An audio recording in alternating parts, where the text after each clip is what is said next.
Welcome to Armchair Expert. I'm Dan Shepard. I'm joined by Minister Mouse. Hi, Minister. And, of course, the cutest Kiwi in existence, David Ferrier. Hello.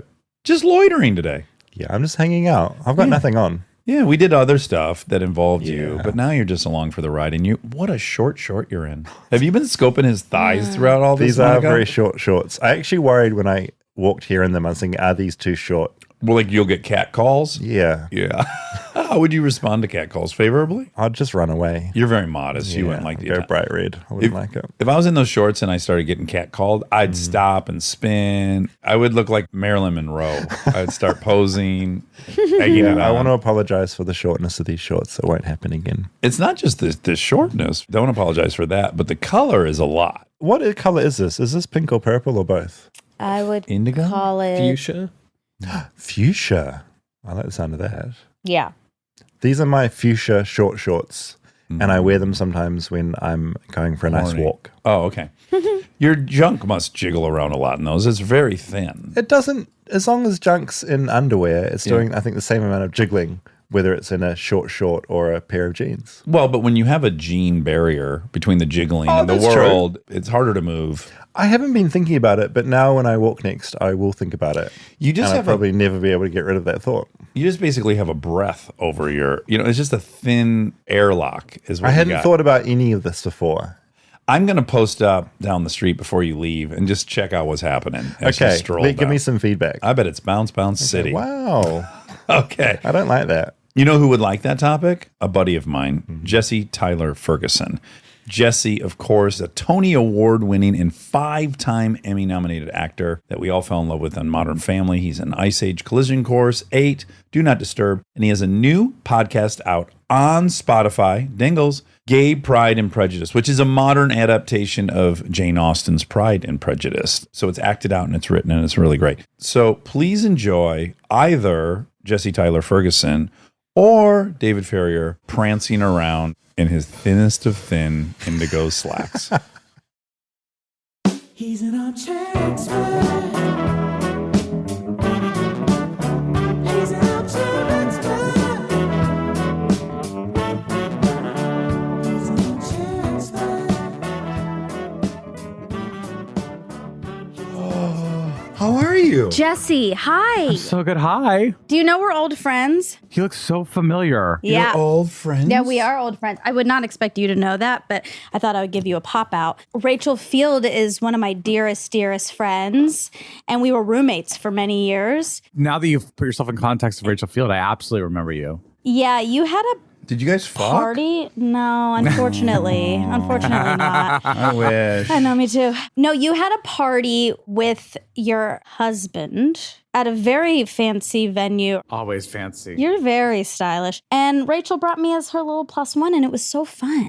What was the venue? Can you out him for it? Chase's Lounge? Wasn't that a loreful place? I feel like it was at my restaurant that I invested in. Was it at Arby's? Arby's?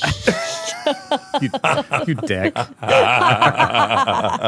It had a beautiful outdoor space. Yeah. Well, it's changed names 3 times, but I think at the time it was called the Ponte. Okay, so you failed the first test. Now, do you remember meeting me? We've met so many times. There's a crucial one. Ooh. Like we dined together. Seminole? Do you remember dining together? Was it at like a Emmy thing or was it at like a normal house? So you and Kristen are friends, right? You guys have some Yeah. history together. What is your history? I was a struggling actor when she was first on Broadway. I might have been on Broadway at the same time. What year was Tom Sawyer? Do you remember? 84, 85. 84. I thought you were serious. Okay, I'll refresh your memory. A lot of y'all are really good friends, the Broadway community. And so, like a revolving door, you all show up. You're in town for this or that. Maybe you have an audition. So I've been to many, many dinners and lunches with Broadway folks. And you were just in town. Now, I don't know if it was for an audition or you were there to shoot the pilot, but it definitely was the eve of Modern Family. And we went to this pizza place that was upstairs in Los Feliz. We sat on the second floor and I got to know you.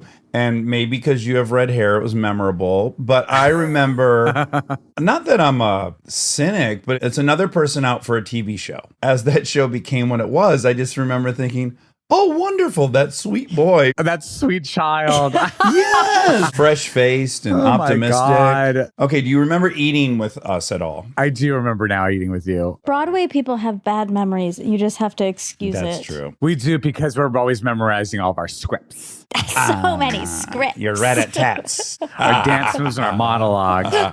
And all your pre-planned chatter at the bar afterwards. Those are That's scripted. exactly right. And then I kept running into Kristen during the pandemic. I would run into her in Griffith Park, just hiking away our sorrows.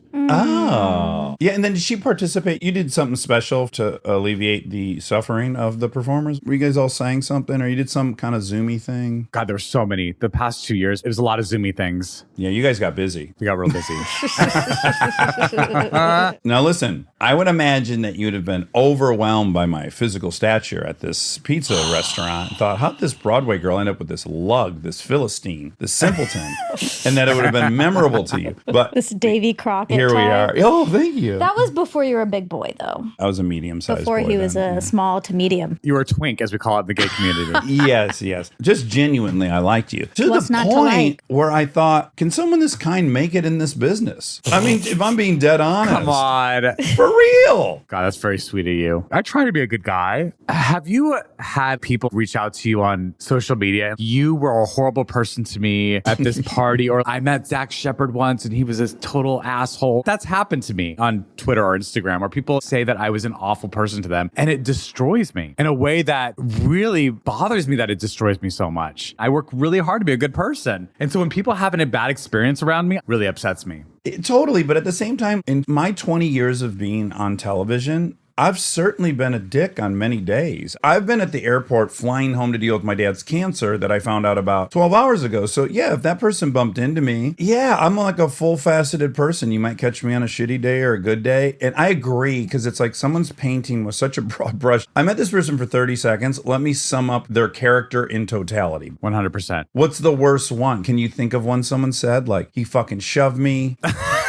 He said, the Gave Reds me are a- on top now. Yeah.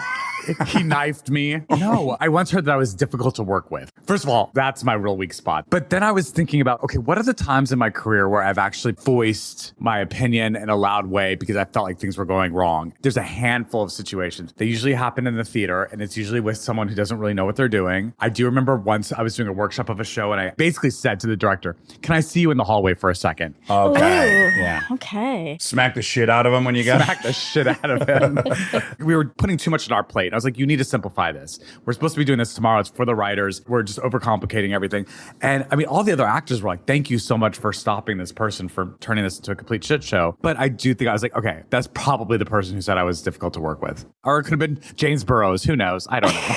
Yeah. Well, Rachel has nothing but good things to say, and she tells me a lot of gossip. Oh, she'll talk to her. I know about everyone, She talks dirty. but I do want to ask you about why it hurts you so much, because I just had this realization Oh, recently. yeah. Monica had a bad one. I had a bad experience. Speaking of talking shit, I talked some shit about dogs. They're not my favorite, okay? Okay. It's really about the dog owners. I won't drag you into this, but I said some stuff on an episode. And then, of course, and I expected this, I got some comments on Instagram. And it affected me so much more than I expected. And I was like, why do I care this much? And then I realized, I think it's because growing up, being liked and accepted was a survival skill. It wasn't just, I want this because I'm a person. It was, if you don't like me, maybe you're going to hurt me. Similar to your disability of red hair, she is I have brown brown. skin. Yeah. Yeah. And in the South. So, you know, it was really for survival, being liked by everyone. And so I'm very triggered by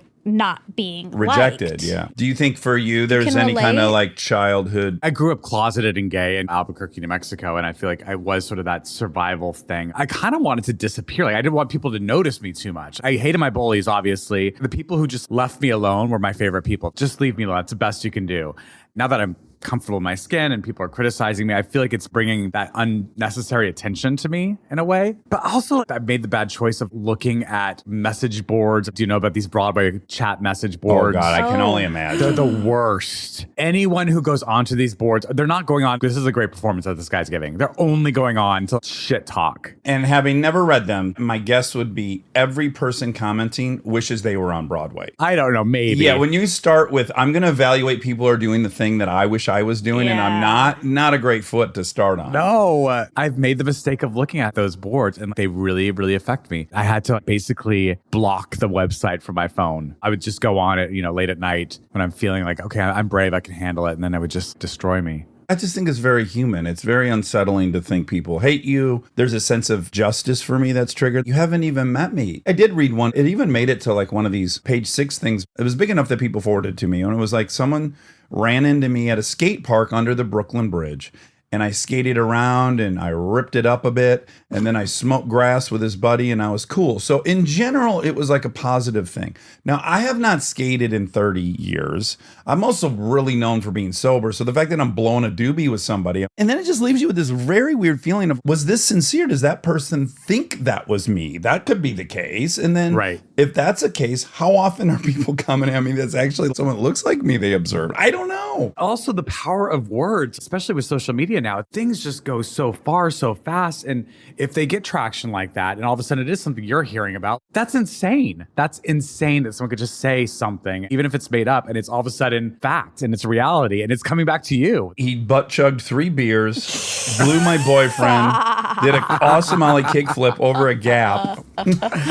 Well, that's all true. I also think confidence is something that we feel we've achieved. It's like, I'm confident now, but that's really not. It's something you can tap into and come out of. I don't think it's a state that you just have. I wish it was something that we just had, but you're totally right. That's such a great point because you could read that on one day, laugh it off. And then on a day where you're already hating yourself and feeling like a shithead, you're like, yeah. And now everyone knows. Yeah. Have you and Kristen ever been out together? You're having a fight and someone comes up and wants to say how they're a big fan and wants to take a photo. And you're just like, this is the worst timing. That happens to Justin and I quite often. It makes it sound like all we do is fight.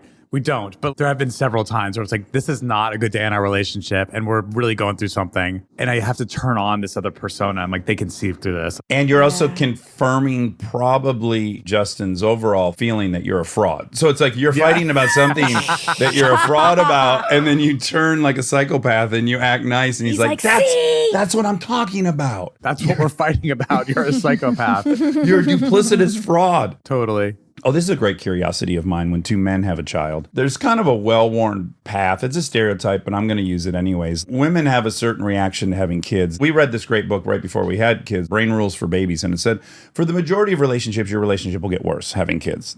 Just start knowing that it generally, more often than not, is bad for your relationship. And then one of the main complaints I know from my husband friends is like, mom gets pretty singularly focused on being a mom, and dad's still like, yeah, but we're still Let's go date night. Yeah, let's definitely compartmentalize this. And I wonder if that rears itself in 2-dad relationship or minimally in yours. Totally case by case scenario. For us, we always wanted to make the baby fit into our lives. And, I think that's what a lot of parents hope to do. And then the reality of the situation is like, it's going to happen the way it happens, obviously. But that takes up so much of our time and energy. And we're also in a very fortunate position. And we have been able to hire people to help us. And I've been able to continue working and Justin's been able to continue working. So we feel like we still have a handle and a hold on the people we were before Beckett arrived. But it is this person that comes into your life that honestly, you're not sure if you fully are going to like this person or not. It's just like getting to know anyone. I don't know. I was like, I hope you're not a dick.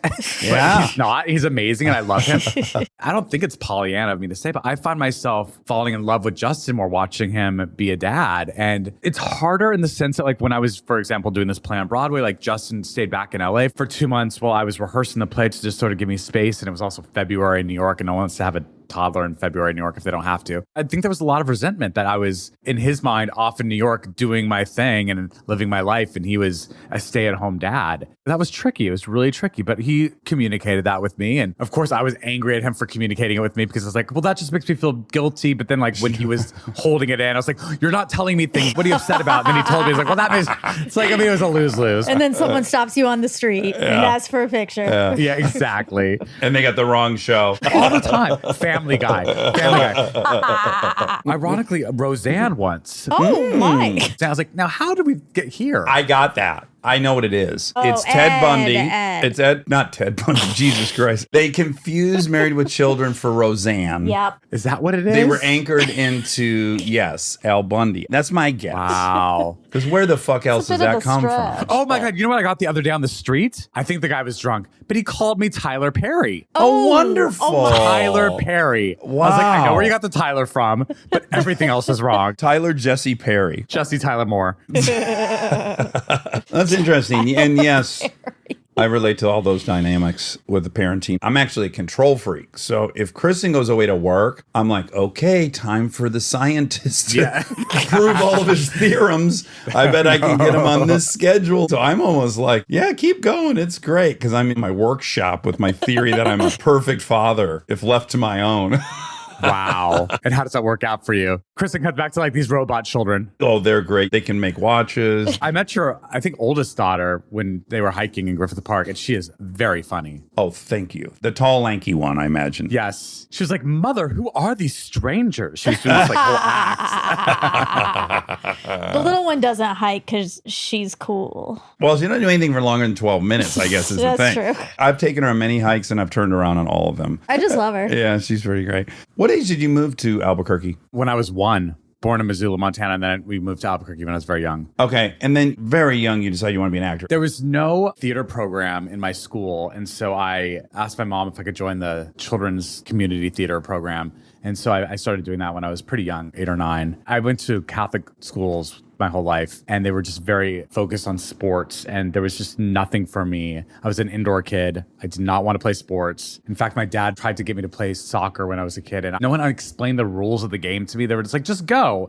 And I just remember hating it. And on our very first game, we were all running out to the field, and I tripped over a sprinkler, and the entire team ran over me. Oh, They ran over me. Oh, you got trampled? I got trampled by my own That's soccer team. awful. So I was like, I'm not doing this anymore. I had like a bloody lip. So they just like took me to the orange slices and like let me sit out the rest of the game. So anyway, I was looking for any outlet for myself. Also, I wanted to find my people, and I just fell in love with actors and the theater community. And even as a young kid, when I was doing some of these community theater productions, I knew, oh, that guy's gay. He's really cool and really sweet. I could see myself in him. Like I would like to grow up to be like that person. So it was just very important for me to be around that community. And it extends to this day. The artistic community and the Broadway community and just theater community in general is just, they're so meaningful to me. I mean, I just admire and respect theater actors so much. I really found my wings there. I had this very bizarre thought this morning in thinking about your story because I was listening to the podcast you're here to promote, and I was thinking about DOMA getting struck down. And then I was thinking about the evolution of acceptance of LGBTQ. And I was thinking, in the utopia, you're at school and no one gives a fuck. Do you need to find your community? Does the theater community weirdly suffer? It's been such a safe haven. Even if you didn't have maybe acting aspirations, you might be involved in the theater in some capacity. Like, it's just a curious question. I wonder what impact this evolution has on that. Have you ever thought about that? Not really. I mean, this is the first time I have thought about Is this that. the end of Broadway? Are you killing Broadway? Good Lord, I hope not. My God. We interviewed Sedaris one time and he says, move out of your small town. That's what I say. Yeah. Move to New York. But it is a curious question if you had no motivation to leave. I think theater saved me for sure. I moved to New York when I was 17 years old, right out of high school. And I thank my parents for allowing me to do that because, you know, they didn't have to. They could have said, absolutely not. You're going to stay here in Albuquerque and go to college here. But they just knew that that's what I had to do. And it truly saved me. And I had the luxury of knowing that I had something like I went to school, you know, I went to the American Musical and Dramatic Academy, and that was in New York. So I had somewhere to land, and I had a group of people that were sort of waiting there with open arms. But I think all the time about kids who don't have that or don't have something specific that would motivate them to move out of a city that they felt isolated in. Well, yeah, think about this. If you're a kid that doesn't have any Broadway dreams, but you definitely want to get yourself to New York or San Francisco or something, you got to tell your parents, I got to go to New York or San Francisco and you don't even have that built-in reason. Yeah. What did those kids do? I don't know. I also give the same advice that Sedaris gives. It's like, you got to find your people. It's easier now with social media for the good and bad of it. There is a way to sort of reach out and find a community of people, and it does connect people. And that is part of the positive of social media. And I certainly connect with a lot of people who are feeling isolated or hopeless. It is a way to, at least just talk through things with people. When it gets down to it and you have to figure out if I'm going to flee or stay, motivation's key. And so many people don't have that. It's hard.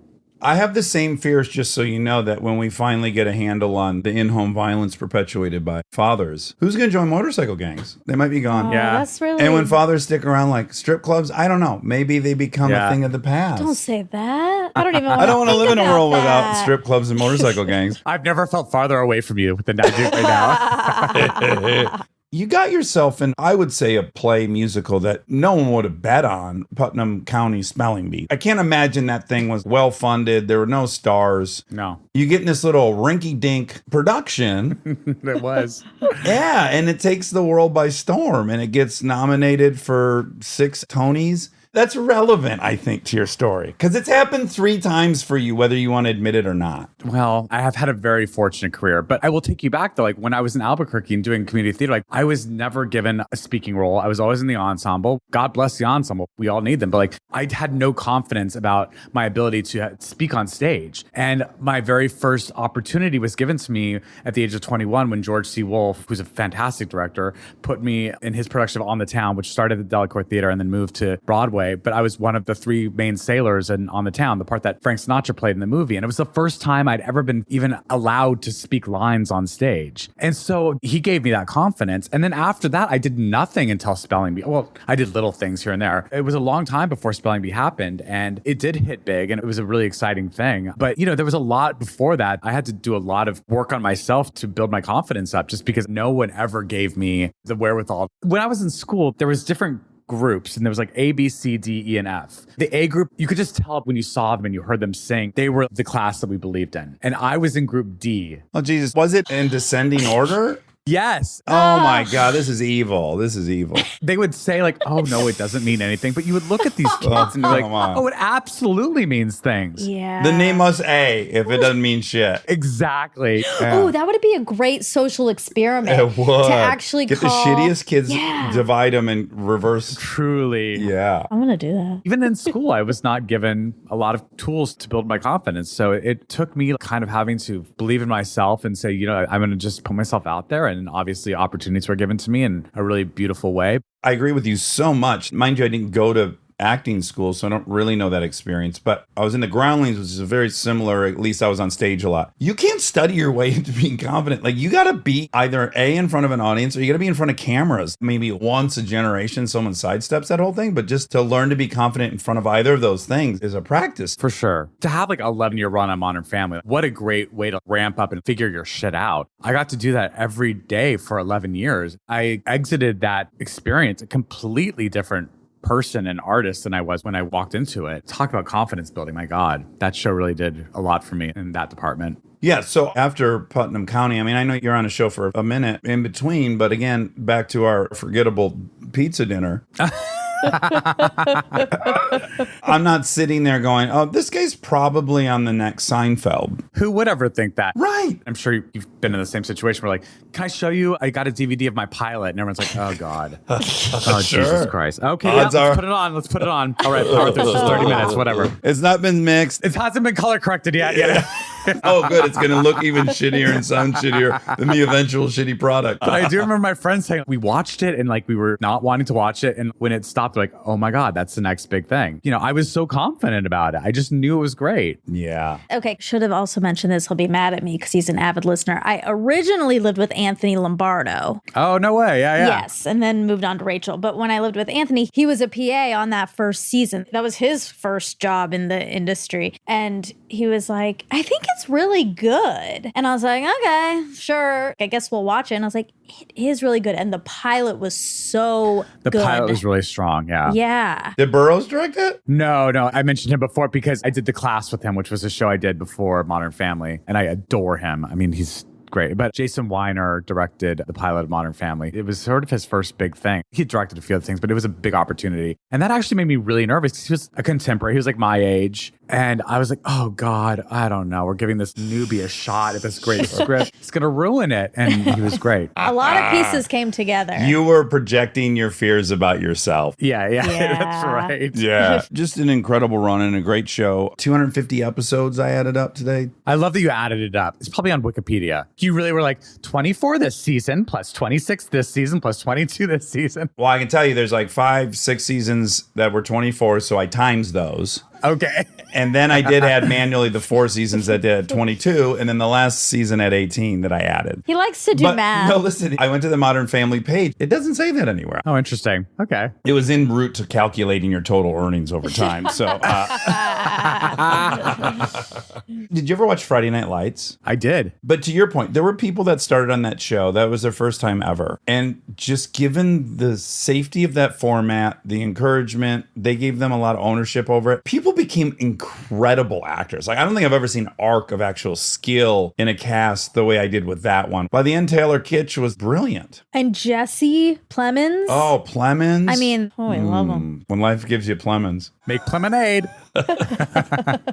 Okay, now you'll find this tacky. I don't want to have it in a tacky way. I want to have it in a kind of a spiritual, overarching way, which is you guys famously Friends it. better than that. They actually had to sue and say, we've gone over the 7-year rule. It went to litigation. We you know? love suing. I happen to know one of the lawyers on that team. Just randomly, I'm friends with someone who actually was on that thing. But when that happened, and you start computing, wow, there's going to be a windfall of money in my life. There's so many arcs to that feeling. And I'm interested in what your journey of that has been. I mean, I can tell you personally, when those things have happened to me, it's like first feelings, lottery, no way, not me, how could I? And then there's safety. And then there's some slight return to fear. Because that's a very abstract thing to happen to a human being that doesn't invent something. Right. I really tried to make peace with it and let the people who do that do their thing. It's hard because you do get invested. And there certainly were different cast members more invested than others in that process. And, certainly people who had been in the business longer, like Ed O'Neill was coming at it from a different perspective because he's like, I've been through this before and this is what I think I deserve. But at the end of the day, it was this huge thing for this network and they make so much money off of it. We have to see that trickle down to the faces of this program. And going back to not wanting anyone to dislike me, we basically went on strike for a little while. We didn't show up to a table read. And our writers were furious with us. That was really rough. That was not easy. This guy did an oral history of Modern Family, and I learned so much reading this book about the making of the show. That stuff I had no idea was going on. He covered that whole thing with the renegotiation, and it was just interesting to hear the perspectives of the other actors and the writers. But it's also a business. They always say it's not called show fun, it's called show business. And coming from theater, I feel like theater is show fun. Here I am in crazy, weird Hollywood where it is a business. You're a commodity. It's just a different ball game, and you just have to trust that this is what needs to get done. Well, I've been in fights defending Shaquille O'Neal would have gotten some huge contract. The perspective was, does he deserve that much to play basketball? And my thought was always, well, does Jerry Buss, the guy who's not even playing basketball, deserve it? Someone's walking away with hundreds and hundreds of millions of dollars. That's the conversation. Who deserves it? So, yeah, in a show like that one, which it's in writing, you already know, you're making tons of episodes, it's going to be syndicated, there's going to be a multi-billion-dollar property. Who deserves that piece of that pie? I'm an actor, so of course I feel this way, but there's no way you guys shouldn't be a significant portion of that. Right. Also, something I really did appreciate is that it was a favored nation situation. We all got paid. Not the beginning. Ed was always making more money than any of us. He even took a deduction, right? Yeah, I think he and Sophia took a deduction so we could come up and sort of start on this even playing ground. So I think that was also just a testament to how good those people were. And we all really cared about one another. And it wasn't this sort of thing people were thinking, oh, I've been in this business longer, I deserve more. I mean, it was Eric Stone Street's first thing. I had done one thing before. And then you have Ed O'Neill, who's been on television for 500 years. And we all wanted to have parity. We all wanted to be together and support each other in that. But again, you were aiming at Broadway. So I don't know who the richest Broadway performer of all time is. I never imagined having that opportunity to make money that I could really be set for a while and not worry about things, because you're right. I did want to do Broadway, and you can get paid well, but it's not money that you're going to be able to stop working for 2 decades. Right. Yeah. Okay, so for lack of a better word, you win, and it's kind of gets charted out how this will look if it continues. And then you just heard I love doing math. So me, I'd be like, okay, if it goes 7 years, I'm making this. Yeah. If it goes 8 years. So you just start kind of, I would imagine, all the permutations of what you might be walking away with. Initially, are you like, oh my God, that's off my plate. Like I am safe. I didn't worry about like if I want to go have a nice dinner, like thinking like, do I deserve this? I would stop thinking about that. I would just allow myself to have a nice dinner. Obviously, I had just met Justin, my husband, when the show started. So we were able to like buy a house together. I thought I want to get the house that I want to live in. I don't want it to be something I'm settling on. Like I want it to be the right place. Those big purchases are scary, but I allowed myself to like not be too scared by them. Even now, and especially with this pandemic, when everyone stopped working for a while, I mean, there was a point where it's like, am I going to be okay? You feel like you're just hemorrhaging money and you don't have anything coming in. It's terrifying. And I'm totally fine. I kept telling Justin, it's like, my work, it will come back. We'll be fine. Like, it's going to be weird for a few years. And I know it's like playing with your mind that I'm just sitting at home. He's a lawyer. He went to law school, but he's actually been producing a little bit now. He's been producing some stuff on Broadway and he's a philanthropist. All I know about him is he's taller than you from the photos I saw. Yeah. You know so much. More handsome too. He does have a nice thick mane of hair, huh? Yes, he does. Yeah. Wow. He's gorgeous. Yeah. How tall is he? I think he's 6'2". Ooh, Oh, my that's a nice, God. nice Wow. height. Congratulations to both of you. Okay, one last Modern Family question, because we were shooting Parenthood at the same time as you guys were shooting Modern Family. And occasionally someone would come over that had just directed your show. I think between the two of us, we had the two nicest jobs in all of Hollywood because we were both on ensembles and we both shot really, really fast. I think Modern even shot twice as fast as us. Oh, and also, wasn't Craig offered our show first? Yeah. Yes, I didn't know if you knew that. I did know that. And turned it down and then came back to Ed. And then Ed was like, well, now you got to pay me more money. Oh my God, yes. He and I would talk. I constantly be like, you must be upset. I mean, just financially, you have to be upset. Like, you would have made 20x what you've made on Parenthood. He would go, no, I love this role. Yeah, it was great on your show. My God. I love him to good. death. It must have driven him fucking nuts on some level. A little bit, even if he doesn't want to admit it. Yes, for sure. Exactly. Yeah. Stay tuned for more Armchair Expert, if you dare.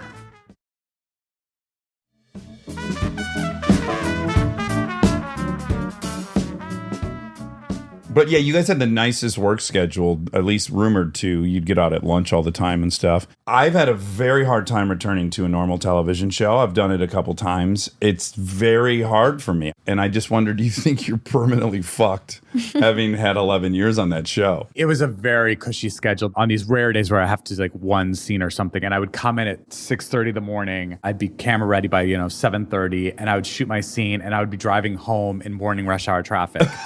Oh my that's what God. those feel is. And then I had a whole day to do whatever I wanted. And that wasn't certainly every day. And there were certainly very long days. And for some reason, we slowed down as we kept running. We just took more time. And even Ed, who, again, has been in this business forever, was like, I have never experienced a job that has been this easy to work on. And I don't think I'll ever will again. I think that we're really, really spoiled. I listened to that. I definitely really relished in the fact that this was something incredibly unique. And in that vein, will you return to a television series? I think the right one. When Modern Family started, these streaming platforms did not exist. I remember my very good friend Leah Delaria, she's like, I'm doing this show for Netflix called Orange is the New Black. I'm like, oh, God bless you. Yeah.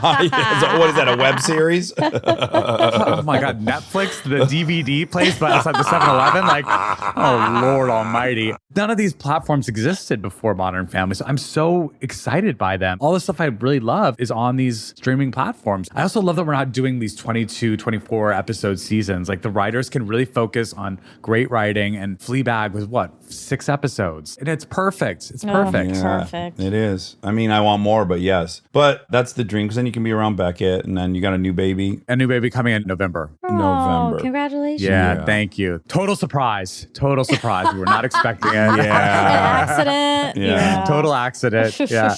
Now, after Modern Family, you go back to Broadway, and now here's your third. What are you eating? A secrets? What's happening? Oh, I love sucrets. What's That's a sucrets? grandmother mint. Yeah. It's like a Worthington's original. Yes. The Worthington's original of cough drops. Steeped in history. Yeah.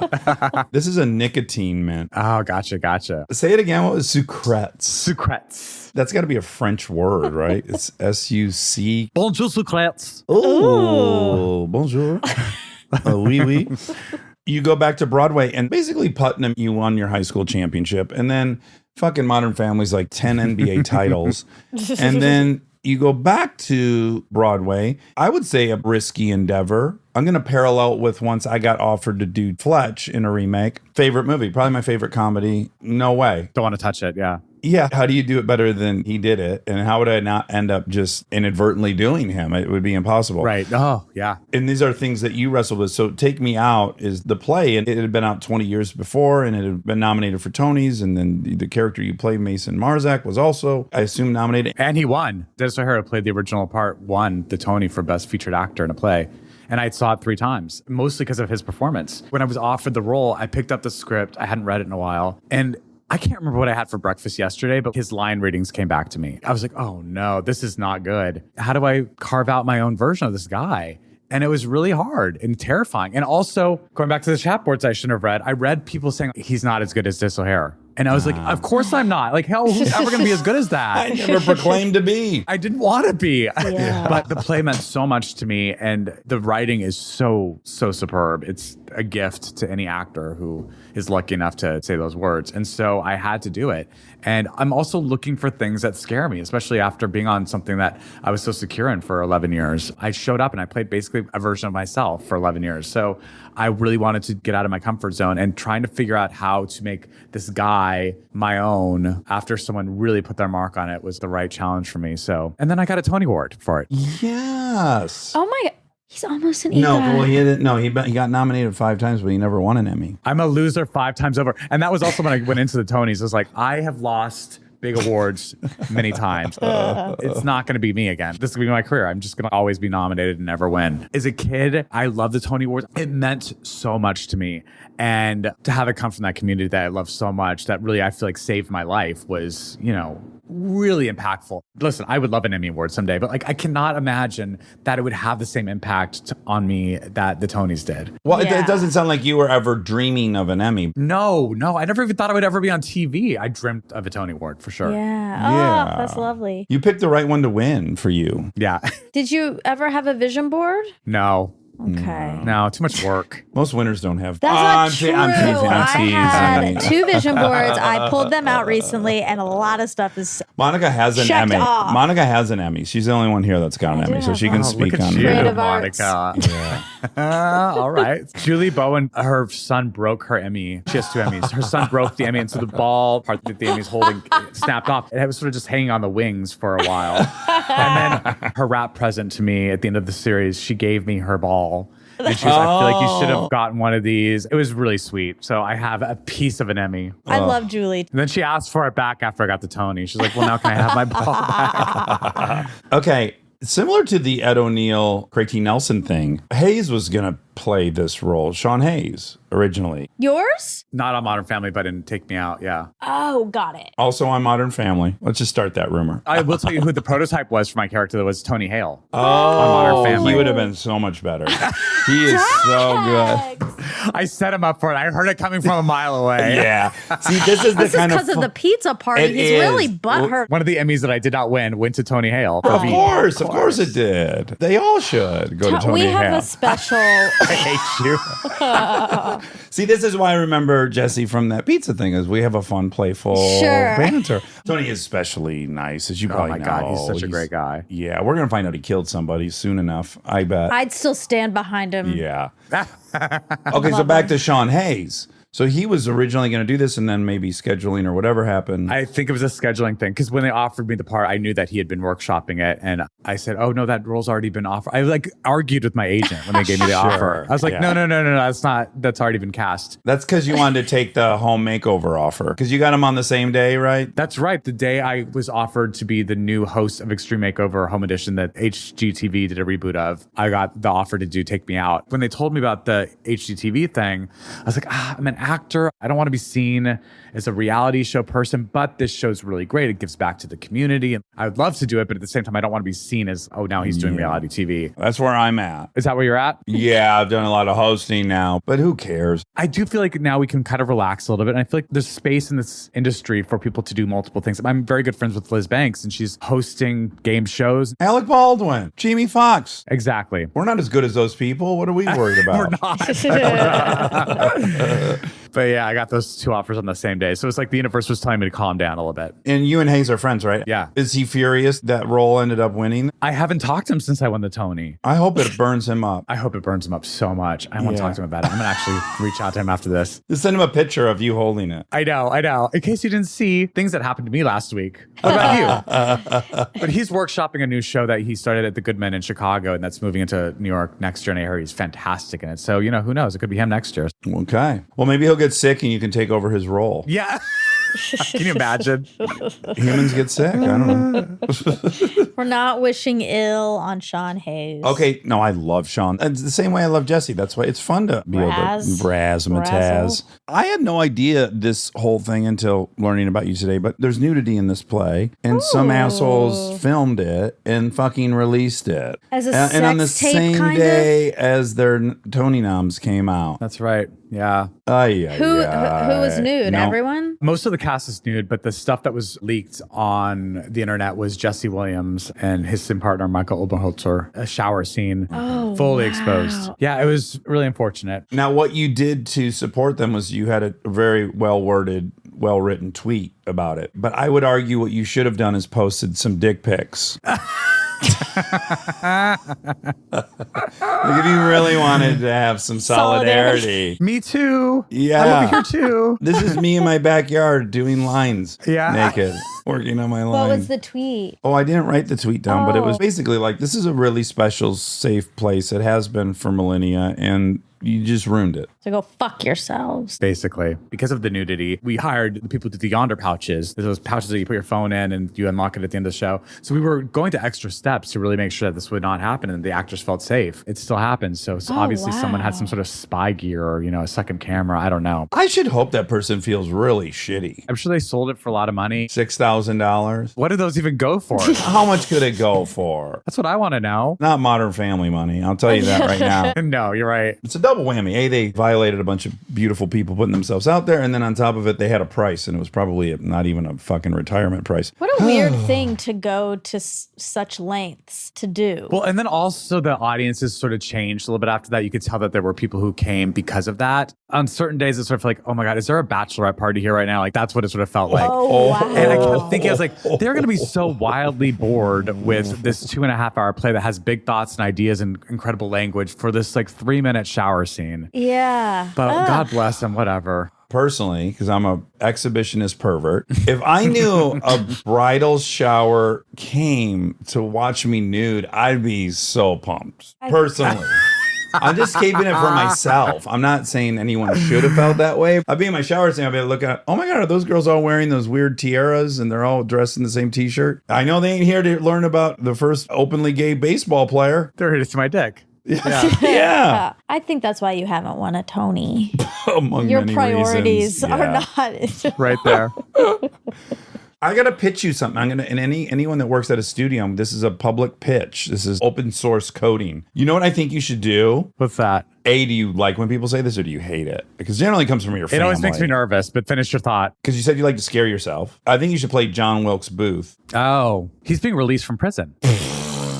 Just kidding. Oh my God. I believed it. What I got scared about is that you didn't know who John Wilkes Booth was. But Lee Harvey Oswald is getting released from prison. Oh, he is. He is, yeah.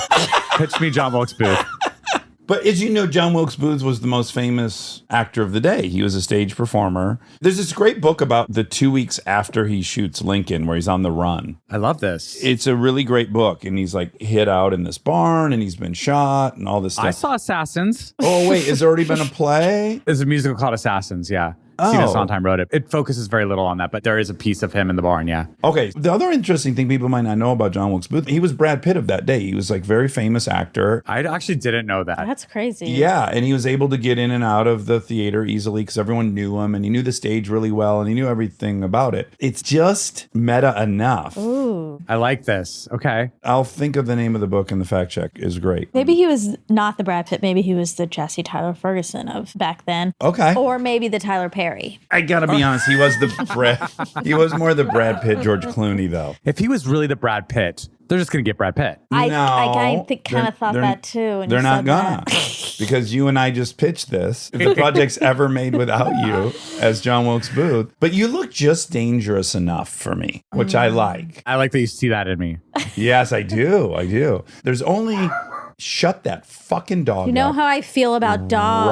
Right. I know how you feel about dogs. She already told you. She told you her upsetting. triggers, and now you're triggering her. My son might be coming home with his babysitter, so that might be why he's excited. Okay. There's only a handful of people I won't fist fight. One is I will not fight a guy who immediately takes his shirt off because he's ruined so many shirts fighting. He learned better. Two, I won't fight a married guy at a bar because you're fighting his whole world. It's not about you. And three, I will not fight a redhead. I have seen more fights in elementary and in junior high and in high school where the redhead that was supposed to be the victim of the bullying found a gear, an emotional gear, and became. I don't have that, by the way. Yeah. You're gonna when you're playing John Yeah. Wilkes Booth. It's amazing. Wait, what did you think Dax was going to say? Because you were predicting something, I feel like. Or fearing. I was nervous to hear about the pitch, but yeah. Oh, just in Yeah, general. and what it did you scares think I was gonna maybe do? me. Pitch. I was just worried that's not going to be a very good idea. So we're really going to have to like work hard to not make that obvious. Okay. Sure. And maybe that happened. Maybe it happened. You did a great Yeah. job. And maybe so that did happen, right? you just passed your audition for the role, the open source role. Okay, you just said something great on Fallon. You said a conversational cul-de-sac. By the way, what a great term. Julie Bowen taught me that. Does it mean talking in circles? It's a dead end. Someone was coming to work on the show, and our makeup artist was a really big fan of hers. And she goes, "Oh, I should tell her that I worked with her husband or something." I don't even remember who the person was. And Julie was like, "And then what? Then what, Jessica?" She goes, "That's a conversation cul-de-sac. You need a conversation highway." They're gonna be like, "Okay, great," and then it's over. That's not a conversation starter. That's really funny. And now just one thing I want to hear, because you flirted with it, but you didn't get to it on Fallon, which was, and I have so many of these, bad auditions flopping. And I guess my question was, do you either have like a really terrible audition story, or have you ever been hired and shit canned? I've had both of those experiences. I don't think I've been hired and fired yet. A lot of my really horrible audition stories, they echo way back to early days. Oh, I auditioned for Band of Brothers. There was a lot of language, a lot of hetero straight language. Sure. Aggressively hetero straight language. Like, let's talk about vaginas, but not using the V word, using the P word. Pussy. Yeah, pussy. Yeah. As I was saying this, I was like, this is what's happening in my head. Just pussy. Oh, girls. Tits. It's like this. No one is buying this. There was no hunger behind the delivery. There was no hunger behind it. Like mispronouncing the word pussy. Pussy. I was in a place where I was like, I'm a gay guy. I'm still not totally comfortable with my role in this industry. And here you are throwing me all this really hetero language. It felt like I was back at gym class and it felt horrible. Yeah.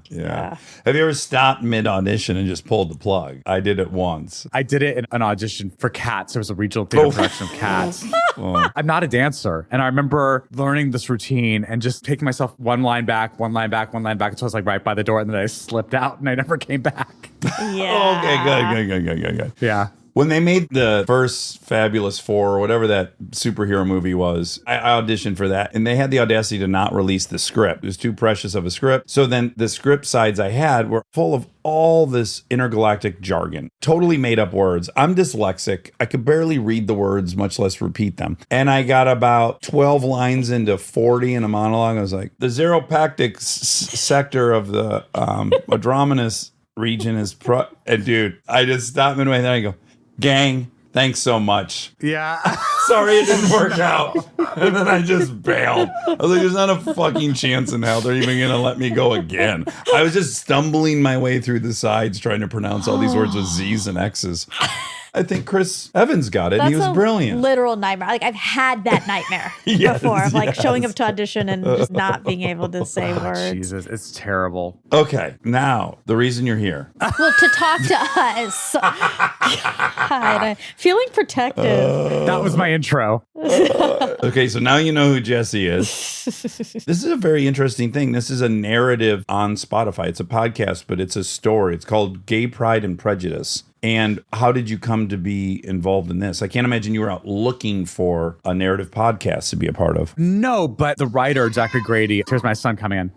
Hi, bud. I'm doing a podcast. Get him over here. Get him over here. Kids love me. Let's let him look at my biceps. Oh, You're God. terrifying with those tattoos. The writer, Zachary Grady, is a very good friend of mine. I've been a fan of his for a long time. And he wrote this play, Gay Pride and Prejudice. It's basically a modern adaptation of Pride and Prejudice taking place right after the Supreme Court overruled Proposition 8. Early as a pandemic, he said, I'm going to record this. It's a podcast. I'm going to do it in my basement. And I want to release it for Pride of 2020. I was like, hold up. Let's shop this around a little bit because it was very good. We ended up having a little bidding war and landed with Gimlet and Spotify. And then, part of the deal was that I was going to take a role in the piece, and it's a fun, kind of quirky part. And I listened to scripted podcasts. I enjoy them very much, especially, being in Los Angeles and being in the car a lot. I'm looking for anything to keep me stimulated. I was an avid reader in New York. And when I moved to LA, I just kind of stopped. So I'm always looking for something to keep me entertained and stimulated. And so it was really cool to dive into that world. It's kind of amazing what they can do in that space. Yeah, it starts with a guy's giving a eulogy, a heartfelt eulogy. All of a sudden, phones start vibrating, calls are coming in,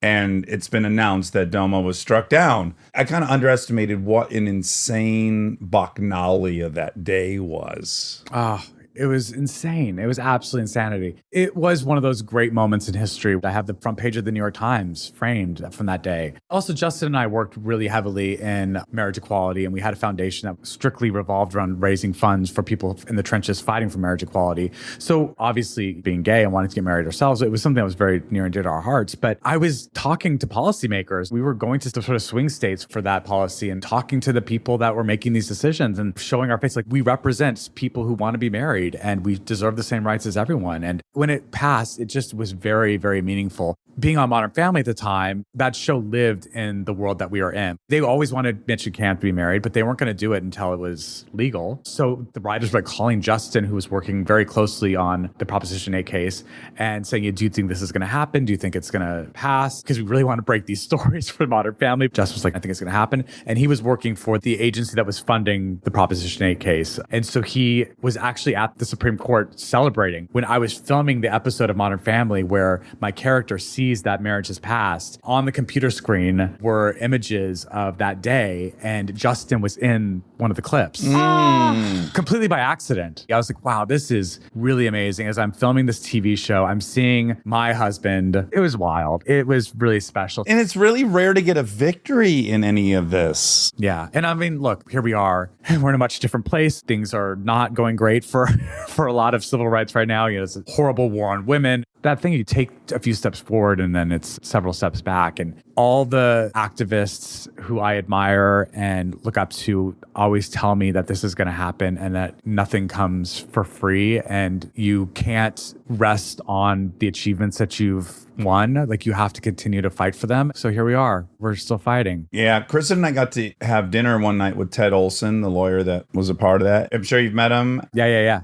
Really cool dude, right? Really interesting guy. Very interesting guy. And so we were at this dinner, and as we're getting up to leave, a busboy came over to him. It was at Crossroads, that great vegan place, shout out. And the dude came up to him, and he was already crying before he started talking to him. Ted got to just receive that. And we were walking out, and I said, I can't imagine all these Supreme Court victories you've had, that part happens a lot. And he was like, no, it's really... Yeah. Very special. Yeah.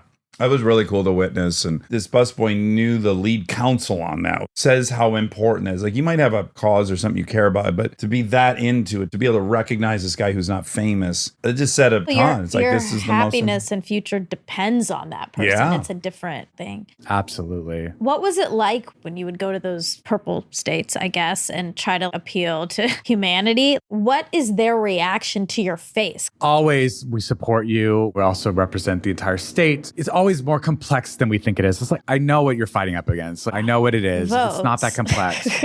Yeah, exactly. And, even before Barack Obama came out in support of marriage equality, shortly before that, we were at one of the correspondence dinners and they put you in a line. You get to meet the president and the first lady. And I introduced Justin as my fiance. And Michelle said to me, she goes, "We are with you. Nothing official has been said yet. Just know that we are with you. We're behind you. We support you." I know that a lot of things have to be put into play to make that announcement as the president of the United States. So I truly believed it. I was like, look, it's all going to happen in the right time. So when he got criticism for why is he coming out in support of this so late? I knew that he had my back before a lot of people did. So I really valued that interaction with her.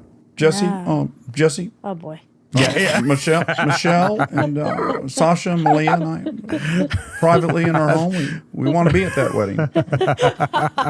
We did invite them just on a whim. They didn't show up. After marriage passed, I did get a photo of Obama and I that I had taken at some event, and he had signed it. It was very, very meaningful. Yeah. It happened. It passed. I told you, something to that effect. I have to dig up the photo to actually see what it said, but that was very meaningful. No apology in there, though, huh? No apology. Sorry. Yeah. Sorry it took me so long. 6 years late. Michelle and Sasha and Malia. Oh God. Dax has a beef with Obama because he likes The Good Place more than us and him. That's what it boils down to. Listen. He was on the podcast. And I'm on Dax's side. Yeah, so what happened was he was on the podcast, and then Spotify had a podcast, and it was he's going to answer a question from some people on Instagram. Would you want to be one of the questions? So I write this very thoughtful question as a fellow gentleman without a father figure. So he gets on to read it on Instagram. I'm so excited to see this. I'm making fun of Kristen, well, I guess this time it didn't go your way. I guess Obama's going to be addressing me first. And literally, this is how it is. This next question's from Dax Shepard. Before I answer your question, Dax, I just want to see Michelle, Sasha, Malia. We love your wife, Kristen Bell, on there. The Good Place is, what a program, Good Place. He talks for so long about how much he loves The Good Place that when he answers my question, it is not my He had question. forgotten the question. Yeah, he totally forgotten the question. He just made up his own question and answered that. And I was like, this bitch. I sent it to Kristen. I'm like, you got another victory. You got another victory. But then he came on our show. Then he came on the show and he still loved her more. Probably. She's pretty lovable. I mean, But look at these faces. I thought I heard her speaking. I got really excited. It wasn't her. It was me. My voice sounds kind of like hers, but not nearly as good. This has been a fun one because we've been kind of burning each other. I like it. It's good to turn up the gas and burn one another every now and then. Well, Jesse, I adore you. Maybe in 10, 12 years, we can sit down and have another pizza again. For you, it'll be the first time. For me, it'll be my second pizza with you. Everyone check out Gay Pride and Prejudice. It's on Spotify now. Jesse, Tyler, Perry, Ferguson. We share a home, Spotify.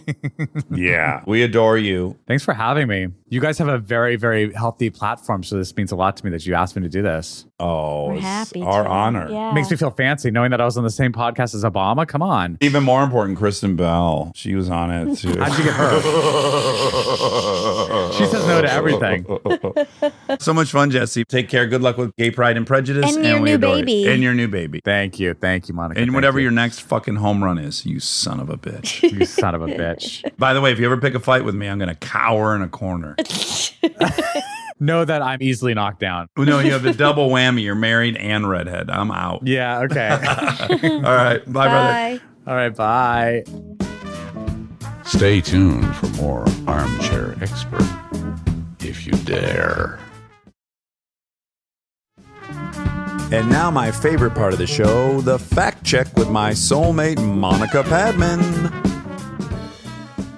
Okay, so so Big Brown's on its way. Yeah, Big Brown will probably be pulling into the driveway right as we finish this. And it's like being reunited with a loved one who was off to war. I mean, it's been half a year, maybe longer. Were they changing anything noticeable? Like, are you going to be able to run in and be like, oh my God, the couch is upholstered? Absolutely not. Okay. And I hesitate to even get into it because I really like the gentleman that's been working on it for 7-8 months, but it didn't work out. What if everything's He's just slightly dead. smaller?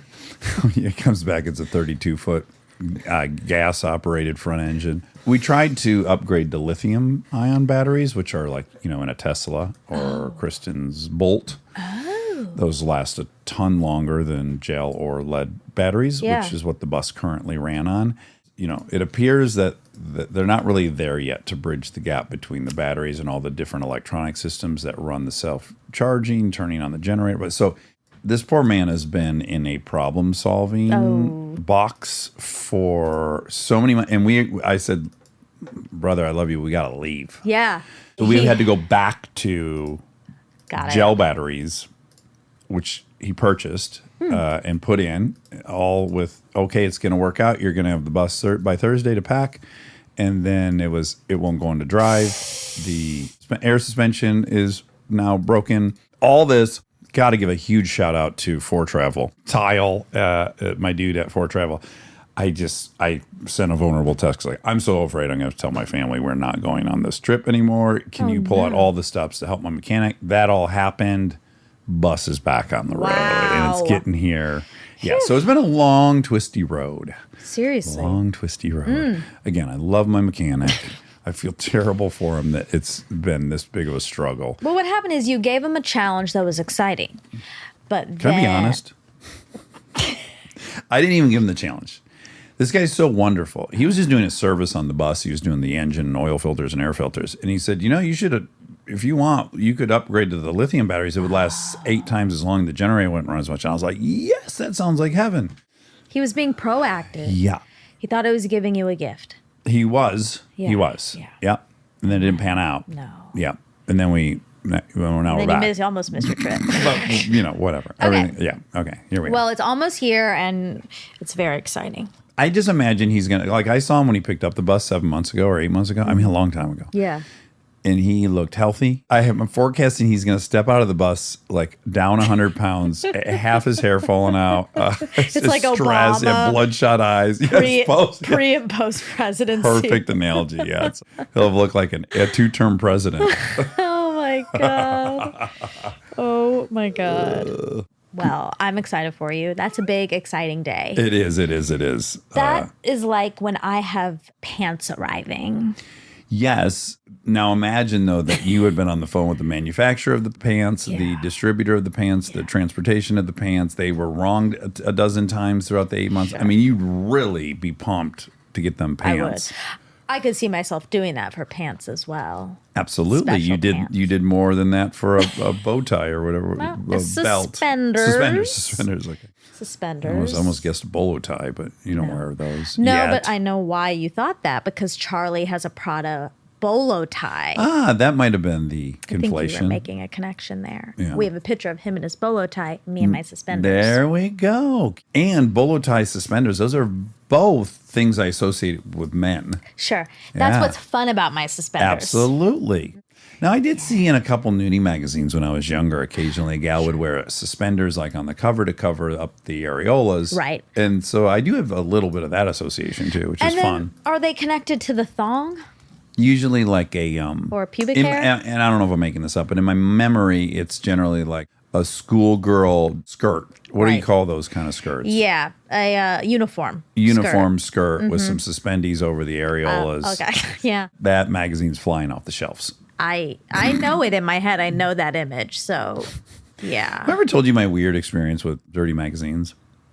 I don't know. I don't know what the normal trajectory are. I feel like most of the kids where I grew up, they'd find a dirty magazine in the woods. Oh my God. Because People you are just can't- burying them places? I think they're out in the woods masturbating or something. I don't know why they're out there. Okay.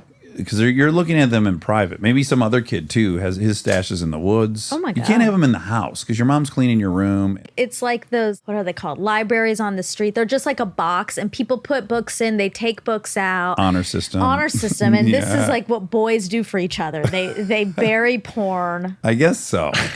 My road to it was my Papa Bob, favorite man I've ever met in my life. Yeah. Just sad about him the other day. Oh, you missed him? I missed him, and then I thought about how fun it, and my dad. I thought about how fun it'd be to share all this with those guys. Yeah. Not just like the experience, but just like put him in a nice house. All that kind of stuff. Anywho, that's neither here nor there. Papa Bob had a subscription to Playboy, which was curious because they were Baptists. And Right. my grandma was a boss. I told you, double master's degree Oh, yeah. holder, Euless. She was a bad motherfucker. But I think she she gave Papa Bob this luxury. He was allowed to. Well, he was probably getting it for the articles. You've heard me say this. I was later getting it for the articles. Truly, Yeah. I was not horny for any of the stuff happening in there, but I did. It was great. It was a great publication. Sure. Its heyday. Anyways, my Papa Bob had this enormous stack. 'Cause he also never threw anything away. There was like a fucking shoulder high stack of the Playboys in the basement, covered with something. Right? Oh, of course, my brother and I found those. Yeah. So we would leaf through them. Whatever. We had some interest in them, but Yeah. mostly what they became is we would always, right before my cousin Jamie would leave to get picked up by his mom and dad, Uncle Randy and Aunt Sue, we would hide a Playboy in his luggage so that he would get in trouble when his mother unpacked his Oh suitcase. my God. Little mischievous rascalness. Rascal, something Rob would do. Well, and truth be told, it was my brother's game plan that I was just an accomplice in. Sure. So, okay. I have that, and this is kind of, there might even be a parenting lesson in here. So I was allowed to have those Playboys. Like, I brought one home. I remember my brother, I think, challenged me to look at it at the dinner table. I was probably 7. Oh, wow. My mom saw it, and she didn't say anything. Then my brother was like, aren't you going to yell at him? And she said, well, there's nothing wrong with naked people. Anyway, she had this very progressive so I wasn't terribly interested in them. I think maybe because it wasn't a secret. Yeah. So I had a little phase at 7 of looking at them maybe, and then I didn't care when I found them in the woods or whatever. But then I got a job at 15 at a place called Sports Fab that made race cars. And I worked with all 30-year-old mechanics. Yeah, and in the they were bathroom, nasty. they were nasty. I think Yeah. I told you, they were the ones that introduced me to all this kind of homosexual humor that men develop Yeah. later in life, but I was too young for it. They would tell me my ass looked good and stuff. Oh, my God. Yeah, like they were really fucking with Oh, me. no, and you had just been molested. That had been a while ago. Yeah, this Still. is 8 or 9 years ago. Oh, boy. I wasn't afraid they were going to rape me or anything, but I it's just gonna was be like, oh my okay. God, that's a joke, but that makes me so uncomfortable. But in the bathroom in the shop, there was the hardest core magazines. Yeah, I feel like you told me. Yes, and there's no attempt to hide them. They were Yeah. just stacked on the back of the toilet. And at 15, I never made it through a shift where I didn't go into that bathroom and look at them and then have to masturbate. Of course. Yeah, and they had to have known, Yeah. you know? Well, they were doing the same thing. They were definitely doing the same. Everyone there was spraying in that bathroom, I Oh, guess. gross. How clean was that bathroom? Yeah. Well, I'm the one who cleaned it, Robbie. That was my job there. Oh. They weren't asking me to like put on new fuel injectors or anything. I Oh. was sweeping and moving pallets and That does remind me, just randomly, that's kind of sim, because I don't know why. It literally popped in my head. Oh, I got like an email from UCB. I think UCB's getting back up and running. oh, they were shut down? Yeah, they've been Oh. shut down for a bit. Fuck, I didn't even know that. So that's exciting. Yeah. Really exciting. But it reminded me of when I interned there and then worked there, like cleaning the bathrooms. They were so disgusting. What's They the worst thing you ever found? Any pootie on the ground? I had a feeling you wouldn't have done Booty that. on, no, hey, I'm a good worker. I know you're a good worker, but I mean, I think you would have handled it. Yeah. But I think you would have been like, I'm going to call in someone for this. No, I wouldn't have been able to as an intern Okay. or no. I one time there was a big leak of pee like all over the floor, and I had to deal with that. Okay, that's fine. No, it's still gross on the carpet. Oh, Yeah. why was there carpet in the bathroom? That's a bad No, idea. outside the bathroom. Oh, it carried out into the. Yeah. Someone. Wow. well, Explain it was how that like happened. it was like there was an overflow of the toilet. Oh, and it, okay, and then it burbled got out. Yeah, that makes sense. And just a lot of urinal. What are they called? Mischief? No, they're called something. Pucks, the urinal mints or Yeah. urinal Urinal pucks? cakes. Urinal Cakes. That's what I was thinking. Cakes, pucks, mints. I always had to replace them. They always had pubic hair Oh, all so over much pubic it. hair. I hated those things as a kid, and I swear I've told you this. I always thought I saw chunks of penis in there. Like I always saw something that looked like a part of someone's penis fell off. I don't know what it was, but I always was seeing that. I was like, "Oh fuck, toilet." God. At the movie theater, someone shit on the stairs once when I worked there, and then in the women's bathroom, someone shit in the sink. Okay, probably both emergencies. Or you think what? No, I think vandal we- on the stairs. I think we found out it was an employee that did it on the stairs. But still could have been an emergency, just like we learn in our Armchair Anonymous coming up. Yeah. Disgruntled employee and or panicked employee. Diarrhea. Hannes Rios. Yes. I'm the guy. You know, when Bree and I lived together, we would divvy up the chores. I was the clean the bathroom person. I'll scrub that toilet. I say, it's kind of like killing the grumblies on the counter. I just go like, fuck it, man. You're about to get wild. You scrub with your hands in there, and then you'll wash up at the end. Right. So let's just not even think about it and get to scrubbing. But some people, they really are grossed out by getting into the commode. Well, if you live with someone, it's not just your own. I don't. And again, it's like the time I woke up with a gal, a stranger, and one of us had peed the bed. And of course, I'm sure we both thought each other had done it. Yeah. And it happened to Bree and I as well. Yeah. Yeah. And likewise, if you see some duty spatter on the toilet, you're like, well, that's not mine. I'm not an animal. Oh, this is interesting. Yeah. I wonder how I'll feel when I'm sharing a house with someone, because I clean up my own Duty spatter. pooty. Yeah. But are you the type of person, like, I would never discover my own. I look after every time I go duty. Exactly. Yes, because I can't. I'm too the idea scared. that someone would walk in and see that. But I'm regularly in my own household. I'm like, Jesus Christ, who got duty on the thing? They didn't. I mean, I have 2 little kids, so of course they don't care. Exactly. But in worst case scenario, I'll pin it on Kristen. I'm like, this. Yeah. I think she dutied. But you don't really care about cleaning up her pooty. Like, I wouldn't care about A cleaning family up. members, Yeah. it's fine.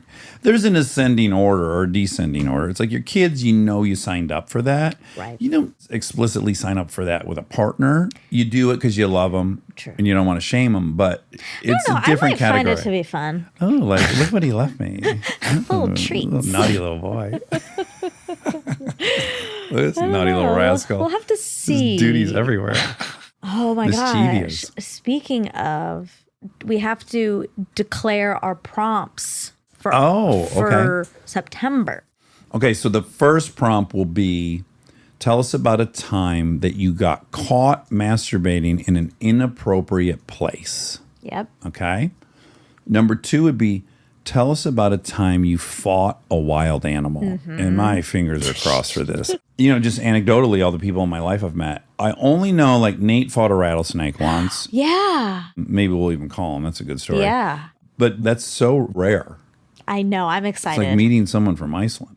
Okay, so fighting a wild animal, masturbating in an inappropriate place and getting caught, a time you saved someone's life. Yes. Yes. We like this. Yes. Heroes. Heroes. And then back to the booty because it was so fun for us.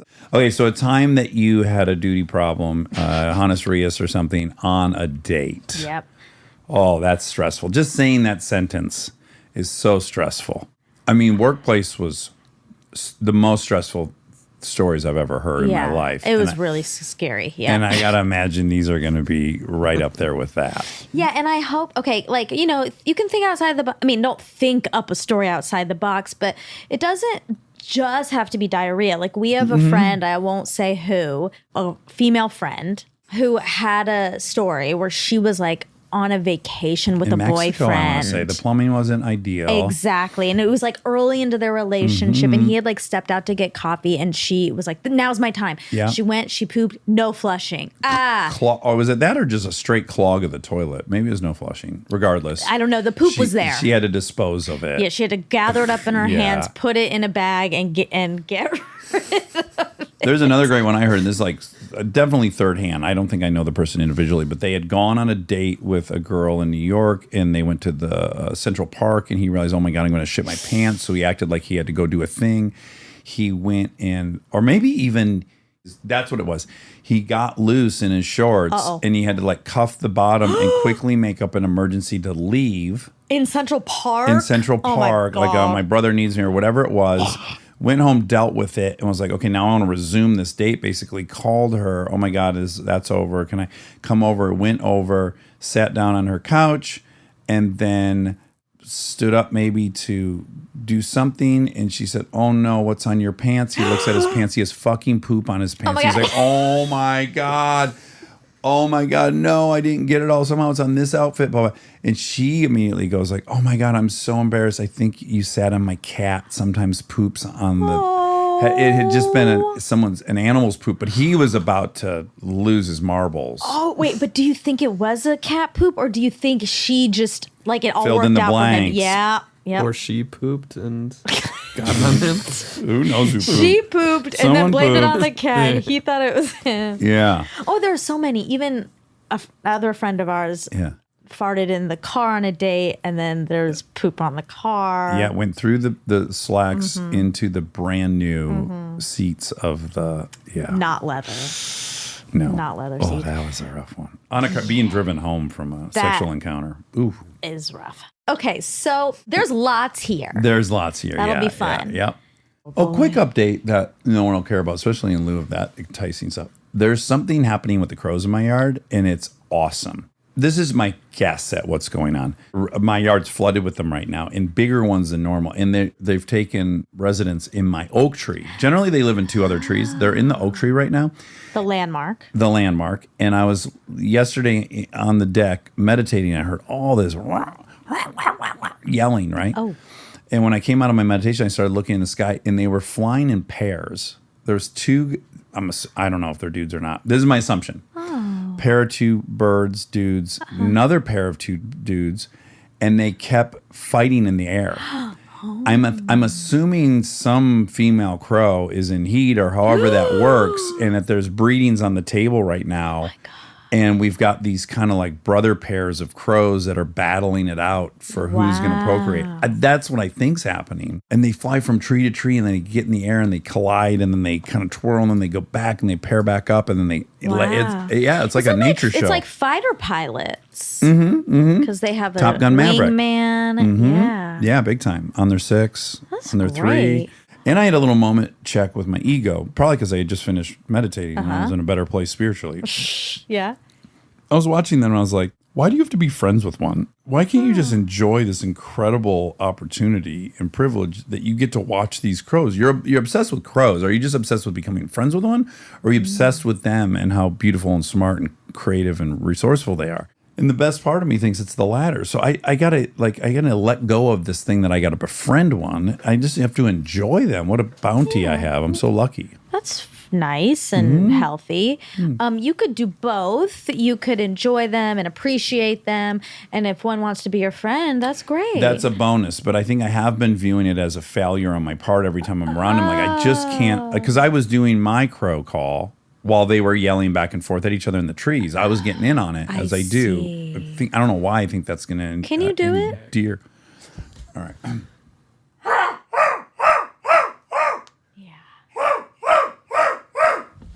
It's kind of close to that. It's good, yeah. And I'm not great at perfectly replicating their noise, but I latch onto their pattern and the rhythm and the meter. Wow. And I can replicate that really good. Yeah. Just saw like 3 in the window. That's what made me think of it. Yeah, they're big boys. They Do you heard think they heard They this? heard you. They Oh. was like, Wait, do it they're again. all just circling now. Oh, they started flying into the window. Oh my So they think God, I want horror some of movie. that. All right, they're back. So they just landed again. You see that? Yeah. Rob? Wait.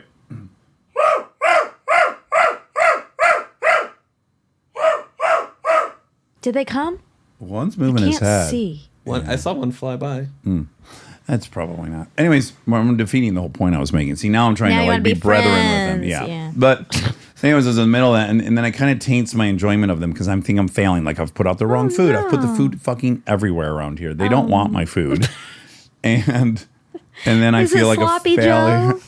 I have tried the ground up chicken, my favorite chicken, Costco, and a canned chicken breast. Okay. Oh, God, we love Kirkland it. Signature. Yeah, that's our What fave. a trusted brand in chicken. I've done the peanuts. They're supposed to enjoy getting into peanuts. They want the challenge. I've put shiny things in the food I'm offering them. My God. They don't want it. And I'm like, they're so well fed or something around in the neighborhood. But anyways, I've transitioned. So now if I become friends with them, great bonus. But that's not my goal anymore. My goal is to enjoy these creatures that I get to see. Okay, that's great. And I'm open to finding an orphaned baby and raising it in the house. Oh, this. That seems to be how these people who have really good relationships with it, that they've fostered one Okay. in my investigation. Okay. Yeah. And then, I found out Nicolas Cage owns one. He owns one maybe like a magpie or something. Oh, I'm not surprised. Yeah, he loves exotic animals. He had Before you snakes. take on a crow as a child, do you think you could check in on our pea baby once or twice? Of course. Okay. Well, I'll tell you, when I walk by your house or ride by on my motorcycle, which is a few evenings a week I'm out there and I cross your house and I always think of you. I look at your house and what's happening. Is anyone broken in? Is there Sure. anything there delivered I need to bring to your attention? Oh, that's nice. And Thank I think that little pea baby's inside. She's in there. She's in there. She might have evaporated at Yeah, this point. we don't but know if she's in there, She might actually. have transitioned into another plane. I'll miss her. She was a good little baby. Yeah. Never caused any trouble. No, she didn't. She didn't even smell. No, that is so weird. I know. Okay. So this is for Jesse Tyler Ferguson. Oh, what a party that was. I know. I love him. You know, I'll bring this up. I think I saw what was a fair comment about Shaun White. Oh, okay. Is that someone said something to the degree of, Dax wouldn't give it up to him or something, which I disagree with, but I know what they're saying, which was I was teasing him a lot, right? I was saying, like, why don't you announce now that you have a 1-inch penis? Like, I was having a lot of fun teasing him. And I just want people to know the nuance of this. Like, we sometimes have guests Yeah. that I know immediately have really healthy self-esteem and that we can play with each other that way. Yeah. And Jesse was one. So for Oh, me, yeah. it was really fun. Like I kept making mean jokes to Jesse. But again, I had dinner with him and I know that's his sense of humor. He is very, down to play. Yeah. And so And razz. maybe it's just like know your audience and trust that I generally don't take that tact unless I think someone will enjoy it. And I knew Sean enjoyed it. I didn't get that at all. I was fucking with them. I was You also were giving him a like, I billion knew I could- compliments. yes, I was. But I could make that stupid joke. Why don't you announce now that you have a 1-inch penis? Because it was so helpful that you had told everyone you had a heart condition, right? Right. I know. Some people would be like, don't say that. Like they'd be really defensive or I whatever. guess. Yeah, but I just knew he had like a kind of baseline self-esteem that we could play, poke fun at each other. So we love Jesse. Okay, so Sucrets mints. Mm-hmm. I'd never heard of them. Again, wow, this is a major dingles. Papa Bob is who introduced me to Sucrets. So you'd have the aluminum tin of Sucrets. Well, you'll be happy to know. One of the questions is, can you still buy Sucrets? And it says, Sucrets, the lozenge that has provided sore throat relief for more than 75 years, is now back in the tin. Oh, good. That's where it belongs. Yeah. Oh, my God. Picture of my Look. Papa Bob. Oh, gosh. Cherries. Oh, my God. In this picture. Lazy sim. It went from a dingles to a lazy sim. Sometimes we get mad at the sim because it's so lazy. There's a fine line between a dingles and a lazy sim. My dad's getting so lazy. Yeah. Well, you'd run out of money. It was an expensive package. So he sent a tweet out about Take Me Out when the nudes were released. And you said he had written a good tweet and I found it. Now I'm like a Twitter investigator. This is the second Forensic. time. Yeah. I think some of the reason being is like it's now all on your plate because I've quit. Like I used to come in correct with all the right stuff, and now I'm out of the game. No, but I don't have it either. Well, but I used our armchair one to find Malcolm, and then this one I just Googled. Right. His tweet is, I'm appalled by the disrespect shown to the actors of our company whose vulnerability on stage every night is crucial to Take Me Out. Anyone who applauds or trivializes this behavior has no place in the theater, which has always been a safe space for artists and audience members. Mm-hmm. That was his tweet. Nice. Very nice. Direct. To the point. Yeah. Not Shaming, but in a good way. Yeah, not on a self-righteous anger high horse, which can sometimes accompany these tweets. Recently, we brought up conversational cul-de-sac in one of our other conversations. Right.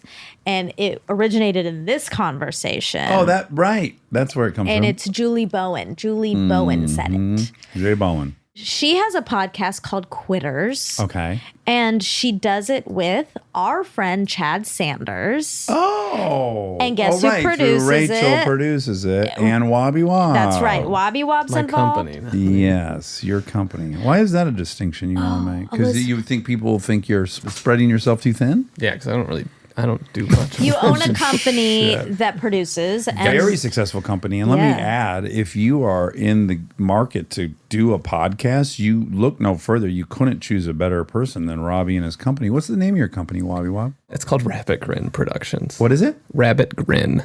GRIN. Yep. Okay. Rob, You that should have ran was that. a little, yeah. Should have ran that by me before you And named me, it. us. Yeah. Well, I didn't want to speak for you, but I'm speaking for me. Okay. We could have, but Because- it's working. We're wrong, I guess, because it's very successful. Rabbit Grin Productions. Because you Is it think you're a about- smiling rabbit? Yeah. Oh, that's. It was the only name that Jeff and I didn't hate. Oh, okay. Yeah, because you got a partner. Yes, and he does he the does work. everything for it at this Right. point because Okay, great. You've transitioned into the Dax Shepard role. yeah. Yeah. Great. Congrats. And also go seek out Rabbit Grin if you need help with podcasting, and also Quitters Podcast, which I was on, and also Chad Sanders, who we love. We love Chad. Chad. Hello Bello. The best baby products in America. And an upcoming t-shirt company in the next 5 years. Yet to be named, soon to launch. This is 5 years.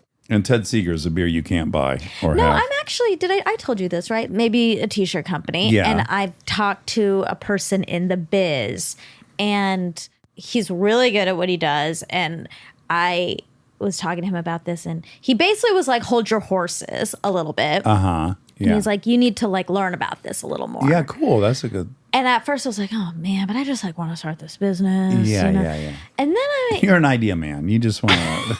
You want to be like Jimmy Fallon, like, hey, make these sunglasses Spinnies. spin. Yeah. exactly. Right. I was like, this is my idea, but I'd like someone else to execute it. Yeah. But then I thought, no, this is great. What a fun challenge. And also, what a fun thing for me to learn about. Absolutely, a skill set to pick up. And by the way, this person you idolize, Ashley Olsen, is the epitome of having submerged herself in fashion, learned every piece of it. I know. At one point was just you today, which is, I know. use Ashley Olsen at Walmart and let's make a bunch of money. And then insanely broke out of that and went the complete other direction successfully and through. But I don't want to do that necessarily. Like, I don't want to be her. I don't think I need to run the row, although that'd be great if I ran the who are row. you kidding? Oh my God, I really want to. Oh my God, do you think you should get an internship at the Row? I would. Yeah. I just don't have that. You know, we have a lot of shows. We sure do, and increasingly more. I know I have similar thoughts about this and that, and I'm like, who am I kidding? It's just know. ramping up every day. I know. It's not like I'd rather. So that's what's tricky. Well, but what's interesting is like the longer you do something, kind of the better and more efficient you get at doing it. So it's like we figured some things out. We figured out some great workflow stuff through Wobby Wob, Rabbit Grin Productions.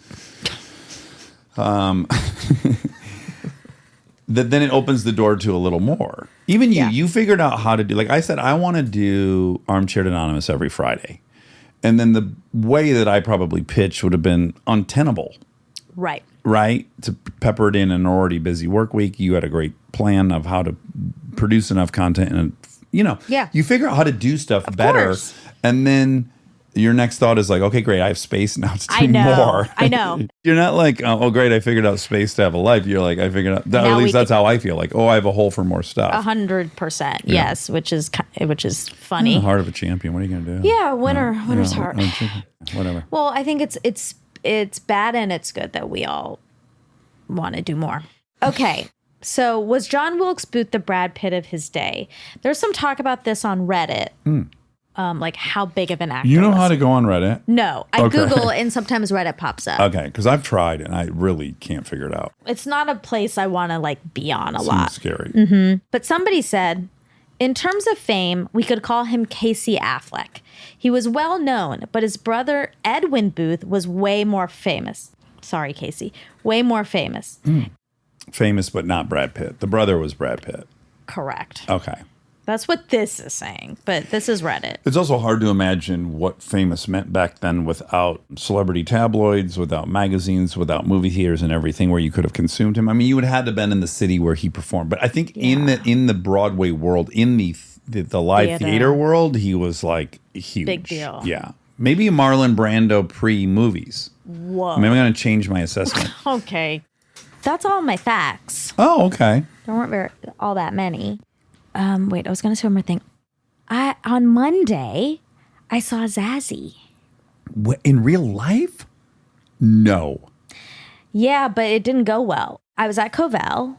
I was That's waiting for the Anna. wine bar you That's go the to. wine bar. Yeah. I was waiting for Anna. It was like, let's say 5:45. Okay. Peak happy hour. And the thing is with Covell, it's incredibly dark in there. It's very hard. And you know my eyes aren't tip top. They're terrible.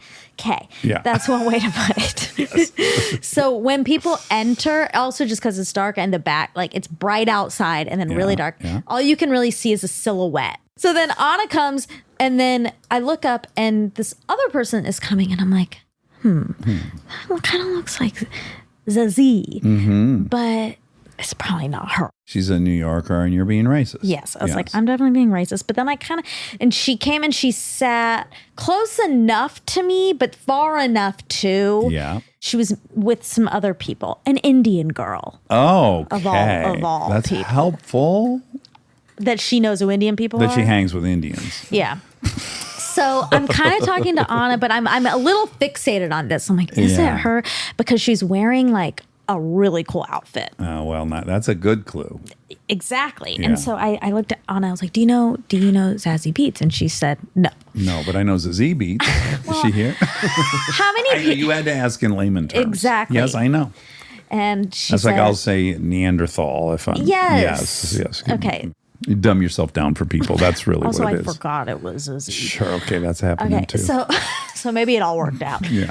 Anyway, Anna was like, no, I don't. And I was like, okay, I think that might be her. We interviewed her. So like, In 2D, unfortunately. and then Anna was like, she does look like she could be someone, whatever. I love that rationale. Now you're just trying to evaluate. Yeah, I guess that person could be a movie Well, star. just because she's wearing a really cool outfit. So she leaves. They leave. And I was like, all right, well, I'll just never know. But then I was on my fashion sites. Okay. And there's a picture of Zazie at the Bullet Train premiere. Oh, that in night? that outfit. Get the fuck out. So they were having some drinks before they went to the premiere. That's right. Okay. Couple things. You and I are so different, right? I would have walked up immediately and I would have just said, hey, I'm Monica from Armchair Expert. We talked. Like, I know, let her off the hook. But I didn't know it was her. I think Brad Pitt was with her. Well, of course I thought that after I was like, couldn't see anyone except that Indian girl. And Paperboy. And what if that was Brad Pitt? And what if Brad Pitt likes Indian girls? This is what, you know. Yes, big missed opportunities, sliding doors, whatever all the analogies are. Well, I would just roll the dice. Like for me, I'm weighing two things, right? Yeah. One is they don't remember me, blah, blah, blah. Maybe I have the wrong person.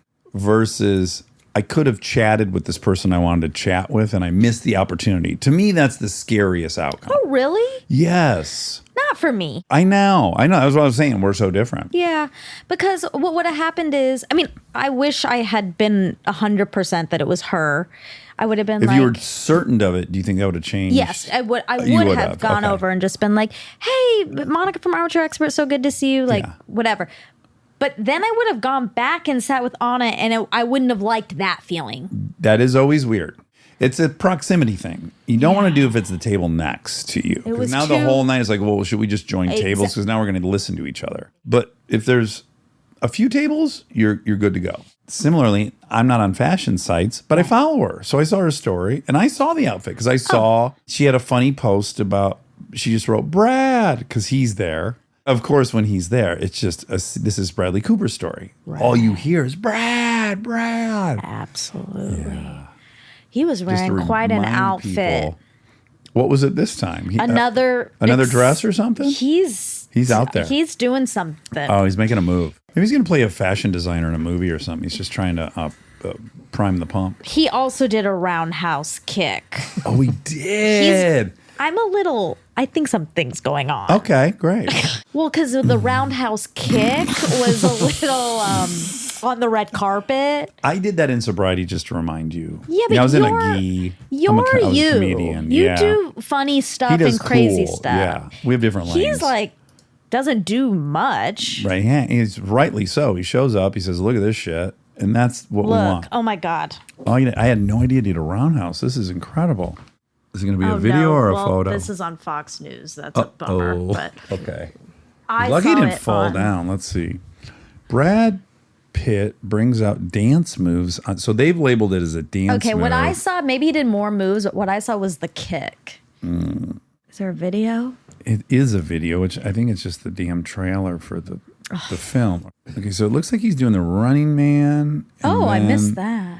You see the kick? It's interesting when you hit, it just goes away. I don't wonder if it's at the end of this clip. It won't let me fast forward. I don't enjoy this interface with Fox News.